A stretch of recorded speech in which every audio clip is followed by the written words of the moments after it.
డబ్బులు లేవని చెప్తారు. మీ విమానాల ఖర్చు ఎంతో చెప్పండి. అదేదో మననే ఏదో పెట్టుబడులు చేస్తారని చెప్పేసి ఆ స్విట్జర్లాండ్కు యాడికో పోతున్నాయి. మళ్ళీ విశాఖపట్నంలో పెడితే అది 4వది, బహుశా నా గుర్తుకుంటే మీ నాయకత్వంలో 4వది. వచ్చిన డబ్బులు లేవు, పోయిన భూములు తప్ప. ఆ డబ్బులు ఏమొస్తాయి? మీసారి గట్టి పెట్టుబడులు వస్తాయని చెప్పారు మీరు. దానికోసం ఒక 300 కోట్లు ఖర్చు పెడుతుంది. అంతకుముందు అదేదో నమస్కారాలు పెడతామని దాన్ని ఏమంటారు, అది యోగా డే అని చెప్పేసి అందరినీ ఇబ్బంది పెట్టి ఆఖరికి ఢిల్లీ వాళ్ళ కాళ్ళు మొక్కడం కోసం మీరు అప్పుడు ఒక 100-200 కోట్ల ఖర్చు పెడుతుంది. జిఎస్టీ ఏదో తగ్గిందంట. యాడ తగ్గింది వీళ్ళు చెప్పాలా, పేపర్ ఎవరు తగ్గింది చెప్పాలా.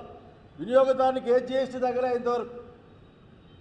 అదేదో జిఎస్టీ మీటింగ్ అని చెప్పి దానికి 200-300 కోట్లు ఖర్చు పెడుతున్నాయి.